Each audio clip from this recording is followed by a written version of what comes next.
रात के 2 बजे बाहर सन्नाटा है। घर में सब गहरी नींद में हैं, लेकिन आपकी आंखों में नींद नहीं है। क्यों? क्योंकि आपके दिमाग में एक फिल्म चल रही है। अभी अभी 3 साल पुरानी एक गलती याद आई, फिर ऑफिस की एक बहस, और आप सोच रहे हैं कि काश मैंने उस दिन ऐसा न किया होता या ऐसा न बोला होता। अब रुकिए, क्या आप जानते हैं, यह महज एक आदत नहीं बल्कि आपके दिमाग का एक साइंटिफिक गेम है जिसका नाम है ज़ीगार्निक इफ़ेक्ट। और हम दिमाग के इसी गेम को ख़त्म करना सीखेंगे। साल था 1927।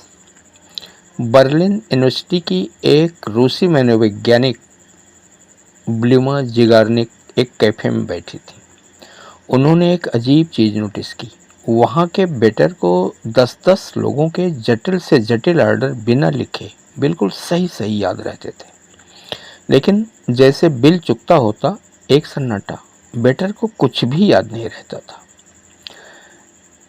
ज़ीगार्निक ने इस पर एक प्रयोग किया। उन्होंने कुछ लोगों को पजल दिए और बीच में ही रोक दिया। नतीजा चौंकाने वाला था। जिन लोगों का काम बीच में रोका गया, उन्हें पजल 90% याद रहे, लेकिन जिन लोगों ने पजल पूरा कर लिया, उनका दिमाग तुरंत उसे भूल गया। अब अपनी लाइफ से जोड़िए। आपने उस दिन ऑफिस में जो बहस किया, क्या आपने उसे कभी सुलझाया? नहीं। वो बात, वो शर्मिंदगी आपके दिमाग में एक अनसेटल्ड बिल बनकर पड़ी रही, और इसीलिए आपका दिमाग रात को बार बार नोटिफिकेशन भेजता है। अरे, ये तो अभी भी पेंडिंग है। यह कोई आध्यात्मिक सजा नहीं, बस आपके दिमाग का डिफ़ॉल्ट मोड है। तो क्या इसका मतलब है आप पागल हैं? बिल्कुल नहीं। और इसीलिए हम आते हैं इस खेल को पलटने के पहले तरीके पर। इसका पहला और सबसे शक्तिशाली समाधान है ब्रेन डंप। जी हाँ, बिल्कुल सरल सा तरीका। सोने से पहले एक डायरी और पेन उठाइए, और जो भी आपके दिमाग में चल रहा है, जैसे कल मुझे प्रेजेंटेशन देना है, बॉस से बात करनी है, बिजली का बिल भरना है, घर का राशन लाना है, आज सब कुछ बिना सोचे समझे कागज पर उड़ेल दीजिए। यह सिर्फ एक टू डू लिस्ट नहीं है, यह एक मनोवैज्ञानिक चाल है। जब आप लिखते हैं तो आपका दिमाग मान लेता है कि सूचना अब सुरक्षित जगह पर है और उसे बार बार याद दिलाने की ज़रूरत नहीं है। आप खुद बोलिए भी, दिमाग तो चिंता मत कर, मैंने नोट कर लिया है, अब तो सो जा। डायरी पेन रखिए और आप भी आराम से सो जाइए। जर्नल ऑफ एक्सपेरिमेंटल साइकोलॉजी की एक स्टडी बताती है कि सोने से पहले लिखने वाले लोग औसतन 9 मिनट जल्दी सोते हैं और उनकी नींद 45% ज़्यादा गहरी होती है। चलिए अब थोड़ी और गहराई में चलते हैं। ज़्यादा सोचने का दूसरा बड़ा कारण कॉग्निटिव फ्यूजन, मतलब अपने विचारों से चिपक जाना। हम सोचते हैं मैं बेकार हूँ, लेकिन हम यह नहीं देख पाते कि यह सिर्फ एक विचार है, सच्चाई नहीं। चलिए इसे तोड़ने के लिए एक छोटा सा प्रयोग करते हैं।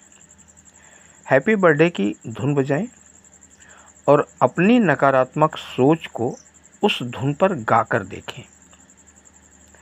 अगर आप सोच रहे हैं मुझसे नहीं होगा, तो मन ही मन इसी धुन पर गाइए। अजीब लगा ना? अब आप उस विचार के साथ घुले नहीं, बल्कि उसे देख रहे हैं। यही है कॉग्निटिव डिफ्यूजन, और यहीं से मानव दृष्टि का सबसे अनमोल नज़रिया सामने आता है। यह कोई नई बात नहीं है। हजारों साल पहले श्रीमद् भगवद गीता में इसे साक्षी भाव कहा गया, यानी दृष्टा बनो। अपने विचारों को नदी की धारा की भांति बहते हुए देखो, उसमें डूबो मत। यही असली मनोदृष्टि है, अपने ही मन का एक तटस्थ शांत पर्यवेक्षक बन जाना। तो आज ही से जब भी रात का वो 2 बजे का अलार्म बजे तो घबराना मत। यह आपकी कोई कमजोरी नहीं, सिर्फ एक इफेक्ट है। पहला, उसे कागज पर उतार दीजिए। दूसरा, उस विचार का मजाक उड़ाइए। और तीसरा, उसे एक साक्षी की तरह देखिए। अगर इस वीडियो ने आपकी एक भी रात की नींद बचा ली तो इस वीडियो को लाइक करें और सब्सक्राइब बटन को ज़िगार्निक इफ़ेक्ट से बचाने के लिए तुरंत दबा दीजिए, वरना ये बाद में भूल जाएंगे। और अगर आप जानना चाहते हैं कि आपका वो एक ख़ास दोस्त हर पार्टी में बिल चुकाने से कैसे बच जाता है, तो अगला वीडियो देखिए। मिलते हैं अगली मनोदृष्टि में। तब तक अपने मन के साक्षी बने रहें। धन्यवाद।